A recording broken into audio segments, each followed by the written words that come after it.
తెలుగు రాజ్యం ఛానల్ చూస్తున్నారా? సామాజిక రాజకీయ జీవన చిత్రణే తెలుగు రాజ్యం.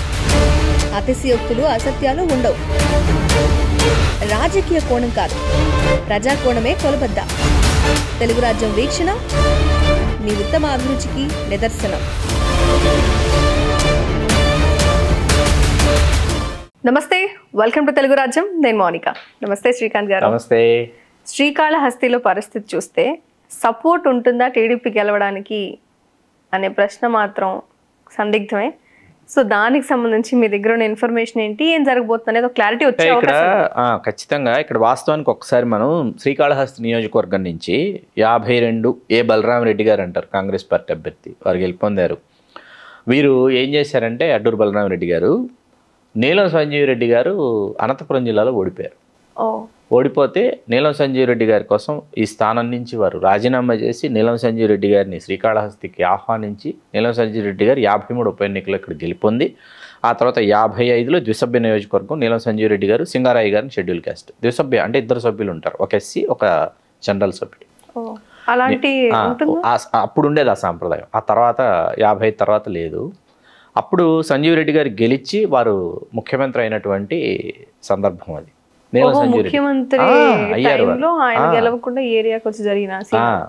వారు అవుతారనుకున్న వ్యక్తి అనంతపురంలో ఓడిపోయారు. ఓడిపోయిన తర్వాత అరరే ముఖ్యమంత్రి పదవికి ఆయన రేస్లో ఉన్నారు.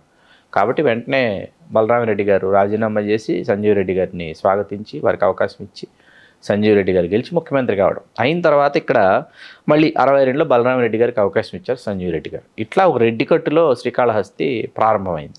బి గంగసుబ్బరామరెడ్డి గారు ఇండిపెండెంట్గా 60 గెలిచారు. 72లో మళ్ళీ ఈ బలరాం రెడ్డి గారే గెలిచారు. ఇదే కుటుంబానికి చెందిన బలరాం రెడ్డి గారి మరణానంతరం ఏ దశరథరామరెడ్డి వారి కుటుంబం నుంచి 78లో కమ్మ సామాజిక వర్గం నుంచి కాంగ్రెస్ అభ్యర్థిగా వి సుబ్రహ్మణ్యం నాయుడు అని ఆయన గెలుపొందారు. 83కి వస్తే మళ్ళీ దశరథరామరెడ్డి తెలుగుదేశంలోకి వచ్చి ఆయన గెలుపొందారు. 85 తెలుగుదేశం వెనుకబడిన తరగతులు, అంటే ఇక్కడ ఫిషర్మ్యాన్ కమ్యూనిటీ ఎక్కువ, వాళ్ళకి అవకాశం ఇచ్చింది. పల్లిరెడ్లు వన్నికాపులు అంటారు వాళ్ళని, ఎస్ మున్రామయ్య గారు, ఆయన గెలిచారు. 88 ఉప ఎన్నిక తాటిపర్తి చెంచురెడ్డి అని కాంగ్రెస్ పార్టీ. బి గోపాలకృష్ణారెడ్డి గారు 89లో వచ్చారు క్రియాశీలక రాజకీయాలు. గంగసుబ్బరామరెడ్డి గారి కుమారుడు తెలుగుదేశం పార్టీ. బొజ్జల గోపాలకృష్ణారెడ్డికి 89లో కాంగ్రెస్ ప్రభంజనంలో గెలిచారని. గెలిచిన తర్వాత 89 నుంచి 94, 99, 2009, 2014 ఇన్ని ఎన్నికల్లో గెలుపొంది 1, 2, 3, 4, 5 ఎన్నికల్లో గెలుపొంది మధ్యలో కేవలం 2004లోనే గోపాలకృష్ణారెడ్డి గారు ఓడిపోయారు. కాంగ్రెస్ ప్రభంజనం డాక్టర్ వైఎస్ రాజశేఖర రెడ్డి గారు ఇక్కడ చాలా ఎత్తుగడ వైఎస్ రాజశేఖర రెడ్డి గారు ఎలా వేశారంటే, అంత క్రితం మీకు ఇక్కడ 94 ఎన్నికల్లో చదలవాడ కృష్ణమూర్తి గారు బలిజ, అంత క్రితం మీకు తాటిపర్తి చెంచురెడ్డి, ఆ సమయంలో మీకు తెలుగుదేశం వచ్చేసి కొండగారి శ్రీరామూర్తి గారిని బలిజలు ఇక్కడ ఉన్నారు. వాళ్ళ సాంద్రత ఉంది, ఇస్తున్నా ఓడిపోతూ వస్తున్నారు. బాగా ఆలోచించి రాజశేఖర రెడ్డి గారు ఏం చేశారంటే 2004 ఎన్నికల్లో కమ్మ సామాజిక వర్గం నుంచి ఎస్సీవి నాయుడు గారిని వారికి అవకాశం ఇచ్చారు. వారు యాక్చువల్గా తెలుగుదేశం పార్టీ, వారు పార్టీని వీడి కాంగ్రెస్లో చేరి వారు ఇక్కడి నుంచి పోటీ చేసి 2004 ఎన్నికల్లో ఎస్సీవి నాయుడు గారు గెలిచారు. మీకు ఇక్కడ 5 ఎన్నికలు 89, 94, 99, 2009, 2014 మీకు తెలుగుదేశం పార్టీ అధికారంలో, అంటే 94 నుంచి 2004 వరకు అధికారంలో ఉన్నప్పుడు, ఆ తర్వాత మళ్ళీ 2014 నుంచి 19 ఈ ఎన్నికల్లో మీకు 2004 వరకు, 94 నుంచి 2004 వరకు బొజ్జల గోపాలకృష్ణారెడ్డి గారు రాష్ట్ర మంత్రివర్గంలో ఉన్నారు. 10 years ఉన్నారు, ఖచ్చితంగా ఉన్నారు వారు. అంటే 95 చంద్రబాబు నాయుడు గారు ముఖ్యమంత్రి అయిన దగ్గర నుంచి వారు మంత్రివర్గంలో ఉన్నారు. చంద్రబాబు నాయుడు గారు మంత్రివర్గంలో. ఇక్కడ 2019 ఎన్నికలకు వస్తే 14లో ఓడిపోయినటువంటి బిఎఫ్ మధుసూదన్ రెడ్డి 19 ఎన్నికలకు వచ్చేటప్పటికి బిఎఫ్ మధుసూదన్ రెడ్డి ఇక్కడ విజయం సాధించిన తర్వాత ఇప్పుడు బొజ్జల సుధీర్ రెడ్డి మొన్న వారు ఓడిపోయారు. 2019 ఎన్నికల్లో వారు తెలుగుదేశం పార్టీ అభ్యర్థి ఓడిపోతే ఎస్సీవి నాయుడు గారు ఏం చేశారంటే, వారు వైకాపాలో కొనసాగి వైకాపాను వీడి తెలుగుదేశంలోకి వచ్చి తెలుగుదేశంలో మళ్ళీ మరొక మారు ప్రయత్నించారు అవకాశం కోసం. పోటీ చేయాలి తెలుగుదేశం పార్టీ అభ్యర్థిగా అంటే చంద్రబాబు నాయుడు గారు బొజ్జల సుధీర్ రెడ్డికే అవకాశం ఇచ్చారు. వాస్తవానికి భారతీయ జనతా పార్టీ చాలా గట్టిగా పట్టుపట్టింది కోలా ఆనంద్ కోసం, బలిజలకి స్థానం కేటాయించాలని. అయితే చంద్రబాబు నాయుడు గారు అంతే గట్టిగా లేదు, గోపాల్ అని పిలుస్తారు గోపాలకృష్ణారెడ్డి గారు. చంద్రబాబు నాయుడు గారు మా గోపాల్ కొడుకే నేను అవకాశం ఇవ్వాలి, సుధీర్ రెడ్డికి నేను మాట ఇచ్చానని వారికి ఈ స్థానాన్ని కట్టబెట్టారు. ఇప్పుడు రాజకీయం మొత్తం ఎక్కడుందంటే ఎస్సీవి నాయుడు గారి ఇంట్లో ఉంది ఇప్పుడు ప్రస్తుతానికి పరిస్థితి. శ్రీకాళహస్తికి సంబంధించి ఎందుకంటే సుధీర్ రెడ్డి గారు వెళ్తున్నారు, ఎస్సీవి నాయుడు గారిని ప్రచారానికి రమ్మంటున్నారు. ఆయనకంటే ఒక వర్గం ఉంటుంది కదా, సామాజిక వర్గం కాకుండా ఒక వర్గం ఉంటుంది. ఎప్పుడు ఆ వర్గం ఓట్లు అవసరం, రమ్మంటున్నారు. ఇదిగో ఈ రోజు వస్తారు, రేపు వస్తా, ఎల్లుండి వస్తా అంటున్నారు. అసలు కదలటం లేదు. కదలకపోగా ఏంటంటే స్వయంగా బొజ్జల గోపాలకృష్ణారెడ్డి గారు, అర్ధాంగి బృందమ్మ గారు కూడా వెళ్ళి వారిని స్వాగతించారు. ఆయన ఇదిగో అమ్మ రేపు వచ్చేస్తున్నాను, ఇదిగో అమ్మ ఎల్లుండి వచ్చేస్తున్నాను, బయలుదేరిపోతున్నాను, మంచి రోజు చూసి బయలుదేరదాం అనుకుంటున్న ప్రచారానికి అంటున్నారు. కానీ వారు అసలు రావట్లేదు. ఎందుకంటే ఆయన నిలబడాలనుకున్నారు కదా. కదా ఇక్కడ ఏమైందంటే ఇప్పుడు మీకు షెడ్యూల్ కులాలు వాస్తవానికి 44,000 పైచిలకు ఓటర్లు కనిపిస్తారు శ్రీకాళహస్తిలో. బలిజలు 30,686, పల్లిరెడ్లు వన్యకాపులు అంటారు, ఫిషర్మ్యాన్ కమ్యూనిటీలో ఇది హైయెస్ట్ ర్యాంక్ అనమాట. 27,000 పైచిలకు వాళ్ళు ఉన్నారు. ఆ తర్వాత రెడ్డి సామాజిక వర్గం నుంచి 19,421, కమ్మలు 9,343 మంది కనిపిస్తారు. అంతే. ఇక్కడ ఇప్పుడు మన ఎస్సీవి నాయుడు గారు వేసిన ఎత్తుగడ ఎంత అత్యద్భుతమైన ఎత్తుగడ వేశారంటే, ఎవరూ ఊహించకుండా గురవయ్య నాయుడు గారిని కాంగ్రెస్ పార్టీ కమ్మ సామాజిక వర్గం, ఆయన కుమారుడు పోతుగుంట రాజేష్ నాయుడు అని ఆయన కాంగ్రెస్ పార్టీ అభ్యర్థిగా ఇప్పుడు ప్రకటించారు. దీని వెనకాల ఎస్సీవి నాయుడు గారు ఉన్నారని ఊహాగానాలు. ఎట్టి పరిస్థితుల్లో కమ్మ సామాజిక వర్గం నుంచి ఇప్పుడు తాను పార్టీని వీడలేడు, తెలుగుదేశాన్ని. తాను ఇప్పుడు వెళ్ళి మళ్ళీ కాంగ్రెస్ కండువా కప్పుకొని పోటీ చేయలేడు. కాబట్టి రాజకీయం ఎట్లా ఉంటుందంటే ఇంత రసవత్తరంగా ఉంటుంది ఇప్పుడు.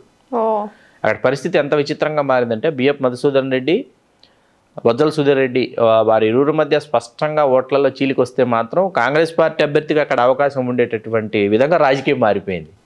అంటే వాళ్ళకి ఆప్షన్ చేతిలో పెట్టేసినట్టే. ఖచ్చితంగా. అంటే ఆ ధైర్యం, కోలా ఆనంద్ స్వతంత్ర అభ్యర్థిగా పోటీ చేసేటటువంటి ధైర్యం చేయలేకపోయాడు. ఎందుకంటే బీజేపీకి ఒక కట్టుబాటు ఉంటుంది కాబట్టి.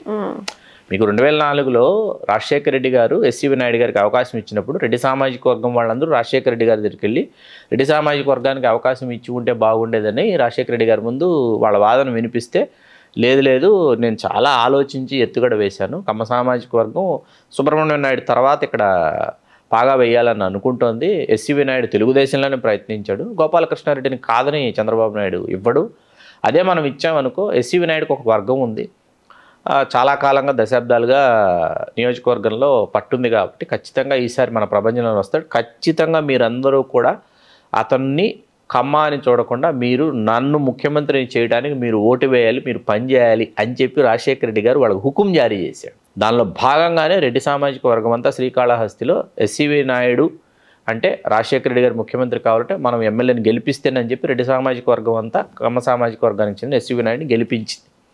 ఇటువంటి ఒక విచిత్రమైన అనూహ్యమైనటువంటి సామాజిక సమీకరణాలు శ్రీకాళహస్తిలో కనిపిస్తాయి. బలిజలు ఎప్పటి నుంచో వాళ్ళు పోటీ చేస్తున్నా వాళ్ళకి అవకాశం ఇదిగో వచ్చింది అదిగో వచ్చింది అని అందకుండా పోతున్నటువంటి నేపథ్యంలో వాస్తవంగా 2024కి శ్రీకాళహస్తి భారతీయ జనతా పార్టీ ఖచ్చితంగా కోలానంద్కి ఇచ్చి ఉన్నట్లయితే పరిస్థితి మరో రకంగా ఉండేది.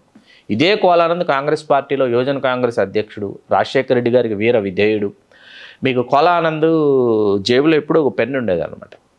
ఇప్పుడు నా జేబులో ఈ పెన్ను ఉంది కదా, ఇట్లా ఒక పెన్ను ఉంటుంది మీకు. ఈ పెన్ మీద ఇక్కడ వైఎస్ఆర్ అని డైమండ్స్ ఉంటాయి, వైఎస్ఆర్ అని డైమండ్స్ పొదుగుంటాయి. అంత వీర విధేయుడు. వాస్తవానికి ఏంటంటే మీకు వైకాపా ఆవిర్భవించిన తర్వాత చాలా దుందుడుకగా వైకాపాలోకి వచ్చింది కోలానందే. కానీ బిఎఫ్ మధుసూదన్ రెడ్డి సామాజిక వర్గానికి వైఎస్ జగన్మోహన్ రెడ్డి గారు అవకాశం ఇచ్చి కోలా ఆనంద్ని పక్కన పెట్టేప్పటికి అతను కాంగ్రెస్ పార్టీలో యువజన కాంగ్రెస్ అధ్యక్షుడు మాత్రమే కాకుండా శ్రీకాళహస్తీశ్వర దేవస్థానానికి చైర్మన్గా కూడా చేశాడు. విధేయుడు కాంగ్రెస్ పార్టీకి, రాజశేఖర రెడ్డి గారికి విధేయుడు. ఆ తర్వాత వైకాపాలో జగన్మోహన్ రెడ్డి గారికి కూడా విధేయుడిగానే ఉన్నాడు. కానీ ఎప్పుడైతే తనను పక్కన పెట్టారో అక్కడ అతను మనస్తాపం చెంది భారతీయ జనతా పార్టీలోకి వెళ్ళి భారతీయ జనతా పార్టీలో 2019 ఎన్నికల్లో పోటీ చేశాడు. పోటీ చేసినటువంటి గతం అయితే ఉంది కోలా ఆనంద్కి.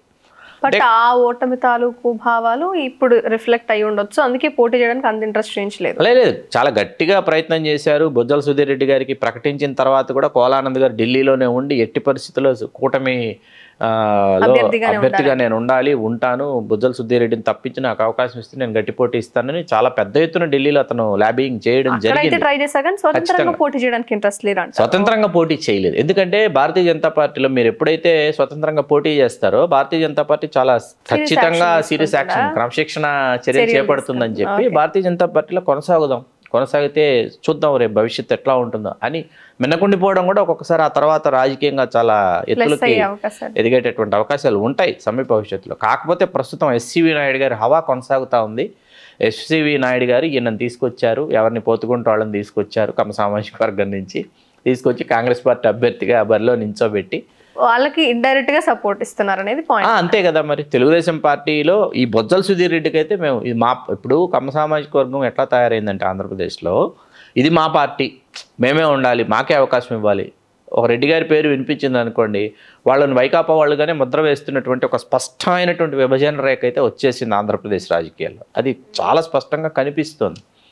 అది మనకు శ్రీకాళహస్తిలో పూర్తిగా దర్శనమిస్తుంది. క్లియర్ గా కనిపిస్తుంది ఆ పిక్చర్. మొత్తానికి శ్రీకాళహస్తిలో పరిస్థితి మాత్రం కొంత భిన్నంగా, సపోర్ట్ లేకుండా ఇంకోవైపు సపోర్ట్ ఇస్తూ ఉన్నట్టుగా మీరు అన్నట్టు ఎస్వి గారి దగ్గర మొత్తం అంతా ఆగిపోయింది. Okay, thank you Srikanth. Thank you. ఒక డిఫరెంట్ సినారియో ఈ పాయింట్ ద్వారా మనకు బయటకు వచ్చింది. కీప్ వాచింగ్ తెలుగు రాజ్యం. నమస్తే, నేను మోనిక. తెలుగు రాజ్యం ఇక ఊరూరా రాబోతోంది. దినదిన ప్రవర్ధమానమవుతున్న తెలుగు రాజ్యం ఛానల్కు 2 తెలుగు రాష్ట్రాల్లోని 42 లోక్సభ నియోజకవర్గాల నుంచి న్యూస్ కంట్రిబ్యూటర్స్గా వ్యవహరించడానికి యువతను ఆహ్వానిస్తోంది. జర్నలిజం పట్ల ఆసక్తి, కనీస సామాజిక రాజకీయ పరిజ్ఞానం, స్థానిక పరిస్థితులపై మంచి అవగాహన, స్థానిక పరిచయాలు, గౌరవప్రదమైన జీవనం ఉంటే సరికొత్త సామాజిక విప్లవంలో మీరు కూడా భాగస్వాములు కావచ్చు. మీ అంతరంగాన్ని ఆవిష్కరించవచ్చు. ప్రతి లోక్సభ నియోజకవర్గ పరిధిలో 2కి అవకాశం ఉంటుంది. 30 నుంచి 35 ఏళ్ల మధ్య వయస్కులై జర్నలిజం పట్ల అభిరుచి, ఆసక్తి కలిగిన యువతీ-యువకులు తమ వివరాలు, జీవన విధానం, ఆసక్తి గల ప్రాంతం, పాస్పోర్ట్ ఫోటోతో కలిపి ఈ దిగువన నంబర్కు వాట్సాప్ చేయొచ్చు. నంబర్ 8125150555.